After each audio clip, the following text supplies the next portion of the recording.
Bonsoir, heureux de vous retrouver encore une fois sur notre chaîne. Que Dieu vous bénisse. Nous sommes là aujourd'hui pour aborder un thème très important, le bonheur. Le livre de Psaume chapitre 4 nous dit « Qui nous fera voir le bonheur ?» Qui nous fera voir le bonheur? Le bonheur est la quête de l'humanité.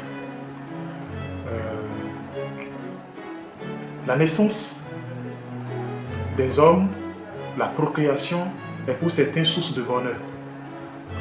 Et certaines personnes, quand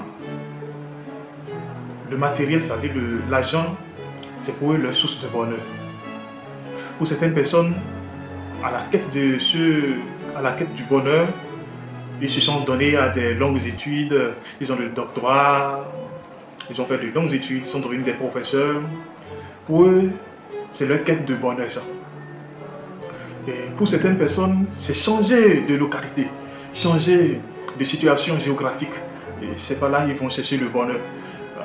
Ce qui explique beaucoup la migration d'un pays, surtout de l'Afrique, vers les pays occidentaux ou l'Amérique. Pour certaines personnes, c'est se marier. Se marier, c'est le bonheur chez eux. C'est leur manière de chercher le bonheur. Et pour d'autres, c'est peut-être voyager. C'est pour eux leur bonheur, c'est leur manière de chercher le bonheur. Il y a une chose qui est sûre, si le bonheur n'existe pas, le mot bonheur n'allait pas exister. Donc sans doute le bonheur existe. Le bonheur existe réellement. Et par définition, le bonheur est défini comme la quiétude, la paix intérieure, la satisfaction, l'intégrité. Une question. Est-ce que tout ce que nous venons de citer est vraiment bonheur? La réponse à cette question, elle est amère, mais c'est la vérité. Non. Le riche pourra vous dire que l'argent ne fait pas le bonheur. Et le pauvre, lui aussi dans cette quête vous dira que non, monsieur le riche, moi je crois que c'est l'argent qui fait le bonheur. Sinon la pauvreté ne fait pas non plus le bonheur. Oui, ni l'argent ni la pauvreté ne fait pas le bonheur. Donc le bonheur ne se trouve pas là. D'autres vous diront, oui, mais pourtant j'ai changé de situation. Mais je n'ai pas le bonheur. Mes parents ont tout, j'ai tout. Mais le bonheur n'existe pas. Oui. Mais qu'est-ce qui nous donne le bonheur? J'explique un peu.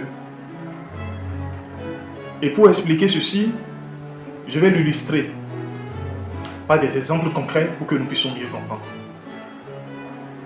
Le bonheur ou le malheur de l'homme ou la quête du bonheur est née au fait que l'homme veut combler un vide en lui. Nous voulons combler un vide en nous. C'est ça qui nous pousse à chercher le bonheur partout. Nous voulons le trouver, le bonheur. Nous voulons le bonheur parce qu'il y a un vide à combler. Et pour combler ce bonheur, certaines personnes se sont adonnées à des comportements à risque, addictifs. Donc vous allez entendre du moins certaines personnes vous dire non, moi, il faut faire ce qui vous chante, ce qui vous donne la joie. Pour certaines personnes, c'est leur manière de combler ça. Mais au fond, vraiment, est-ce qu'ils ont vraiment le bonheur? Le bonheur existe, mais est-ce que c'est le moyen du bonheur?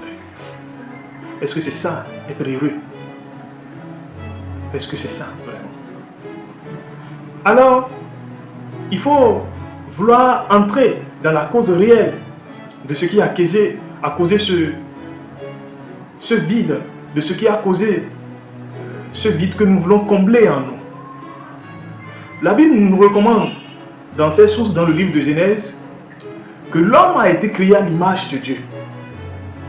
Et quand on parle de l'image de Dieu, ce n'est pas d'une ressemblance physique, mais d'un principe actif très important qui rend l'homme image de Dieu.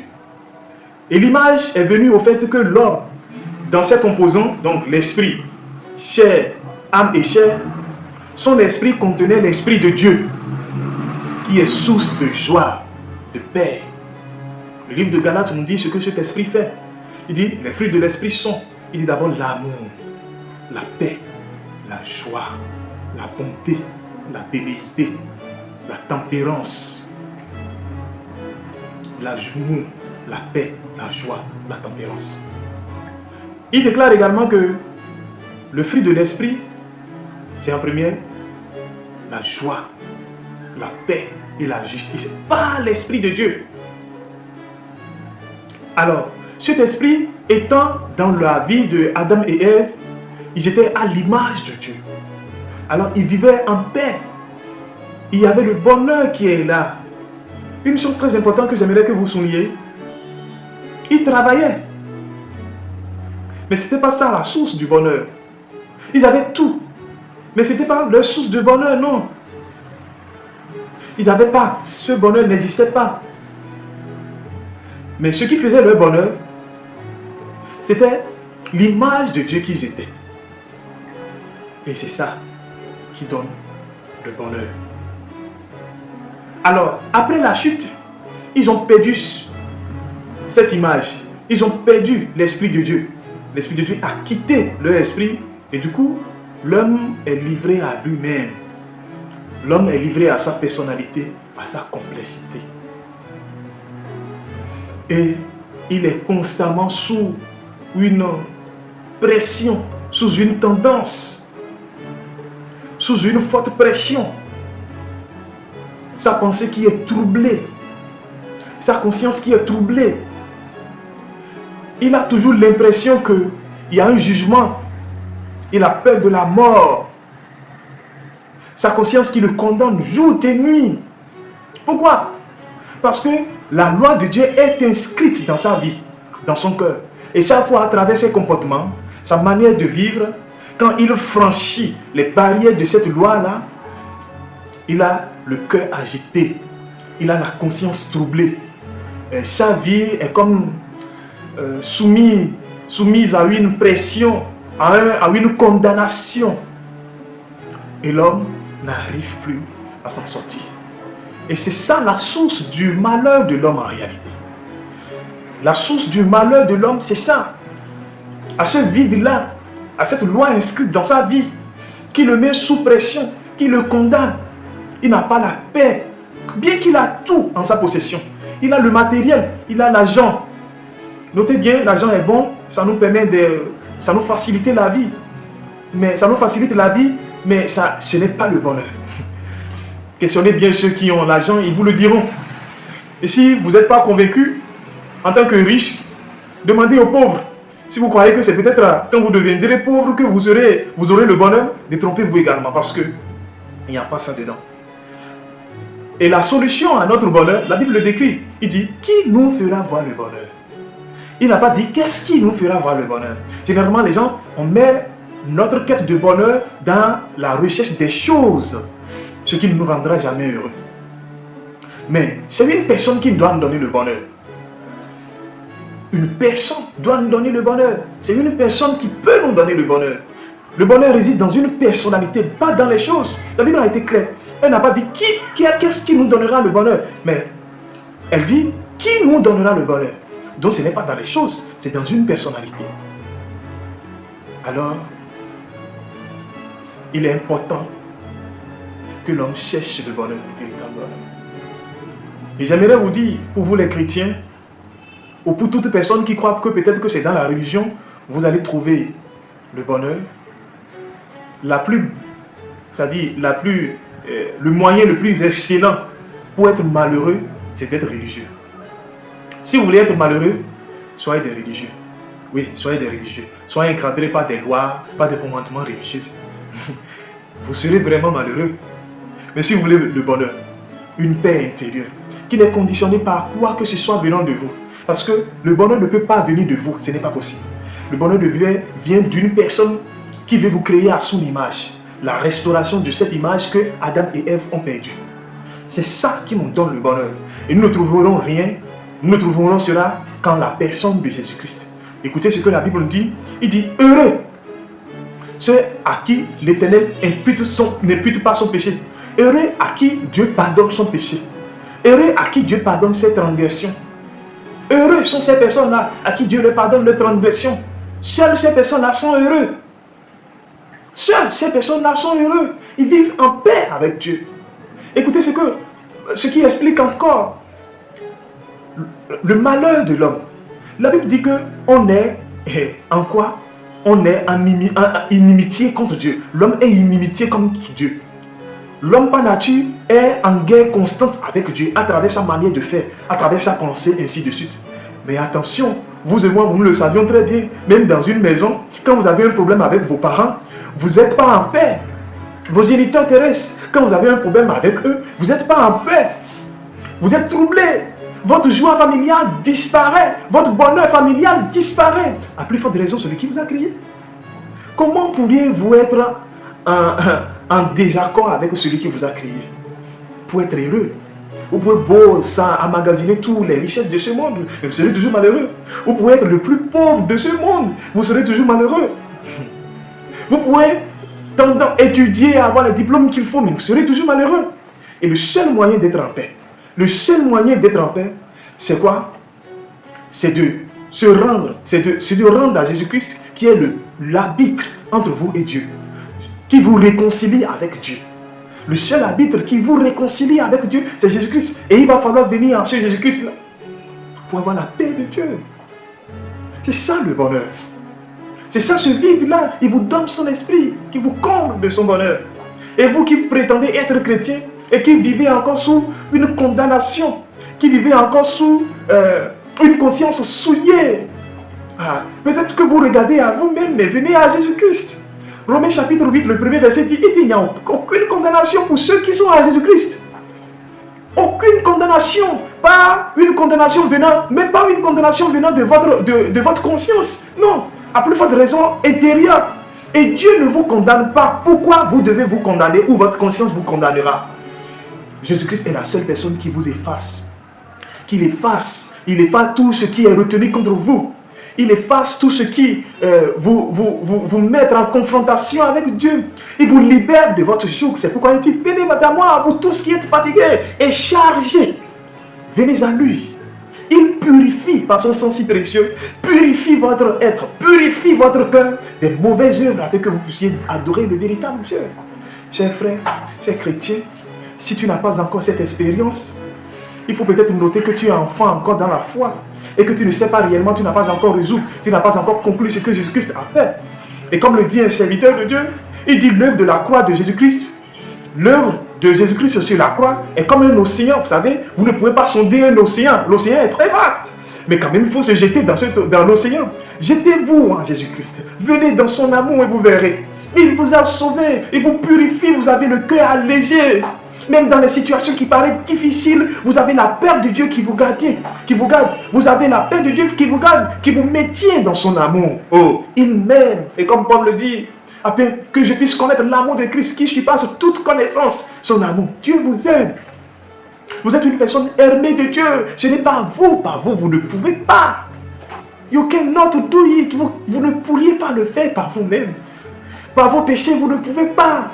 Il est la seule personne qui pardonne et qui l'oublie. Il dit, je vous pardonne dans le livre de Hébreux, chapitre 10. Il dit, je vous pardonne vos péchés et je l'oublie encore.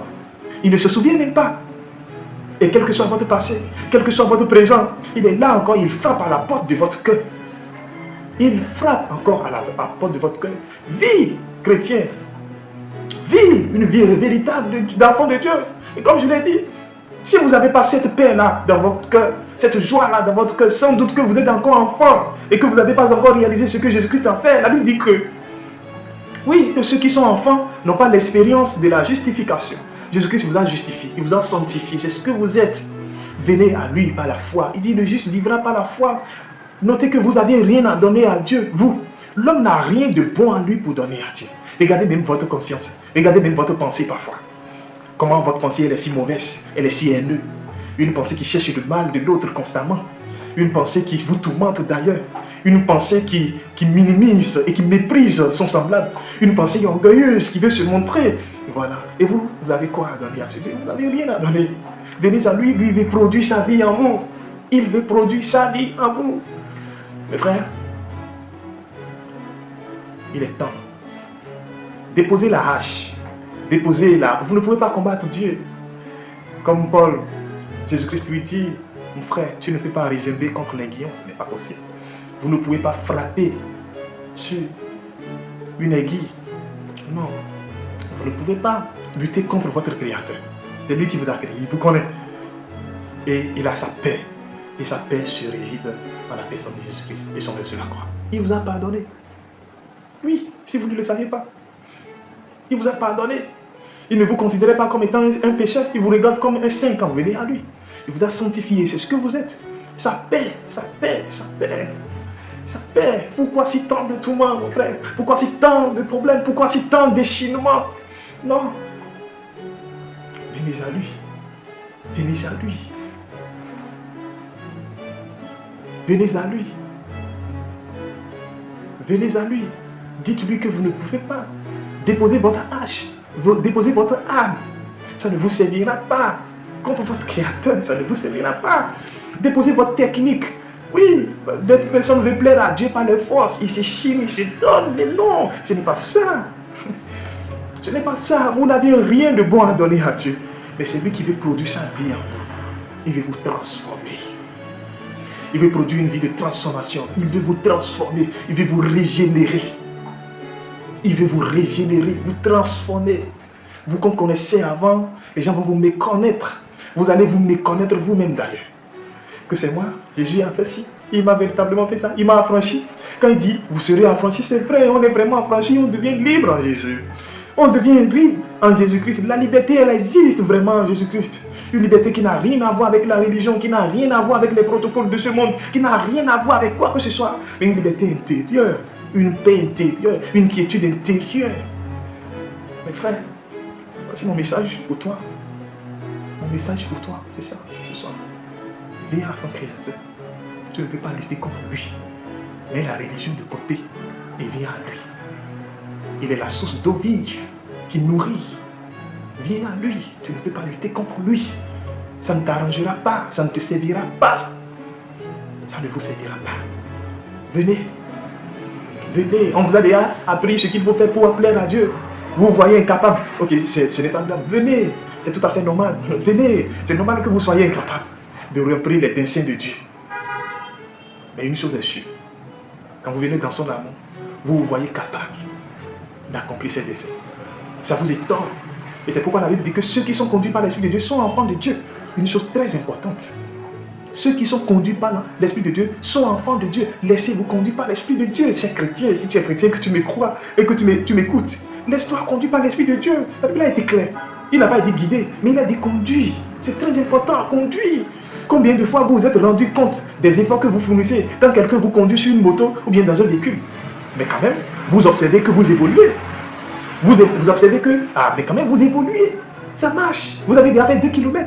Mais vous évoluez quand même. C'est comme ça, la vie chrétienne. Elle n'est pas une vie de vie propre. Non. C'est pourquoi Jésus-Christ le dit, sans moi, vous ne pouvez rien faire. Amen. Que Dieu vous bénisse. C'est mon message pour toi. Et si ça t'a dit quelque chose, prends un moment, ferme les yeux. Dis Jésus, je m'abandonne à toi. Prends possession de ma vie. Transforme ma vie. Je vais vivre ta vie, Seigneur. Transforme ma vie, je viens à toi. Je crois que tu m'as pardonné mes péchés. Tu m'as pardonné mes péchés, je le crois, je l'accepte. Que tu m'as justifié, tu l'as fait. Il a pris notre place. Pour que nous ayons le bonheur. La Bible dit qu'il a pris même notre malédiction. Pour que nous soyons bénis. Il dit, écoutez, il dit, le châtiment qui nous donne la paix. L'homme devait être châtié pour avoir cette paix-là. Mais ce châtiment-là est tombé sur Jésus-Christ, on l'a frappé. Il a subi la mort. Il a subi quoi? Il a subi l'opprobre, lui étant un corps, lui étant un être de Dieu, lui l'agneau qui a le Saint-Esprit de Dieu. Il s'est abaissé jusqu'à ce niveau-là. Il dit, c'est pourquoi il dit, c'est moi-même qui donne ma vie. Personne ne me l'arrache. Si je veux, je vais dire non. Mais il a la capacité, comme l'autre le suggérait, descends si tu es fils de Dieu. Il pouvait le faire. Il pouvait les maudire sur place. Mais il ne l'a pas fait. Il a subi cela. J'aimerais que tu regardes, quand chaque fois qu'on parle de Jésus-Christ, que tu regardes la personne qui a pris ta place dans tous les domaines de ta vie. dans tous les domaines de ta vie. C'est lui qui a pris ta place pour que tu aies la liberté, pour que tu sois affranchi, pour que tu sois libéré. Amen. Dis-lui, il est là, il t'écoute. Lui, il est à la porte de ton cœur et il frappe. Tout ce qu'il veut, c'est que tu viennes à lui. Tu te libères. C'est mon message pour toi. C'est la bonne nouvelle que j'ai pour toi, mon frère, ma soeur. C'est cette bonne nouvelle que j'ai pour toi. La religion est la source du malheur. Oui. Soyez des religieux et vous serez toujours malheureux. Mais si vous voulez être heureux, venez à Jésus-Christ. Amen.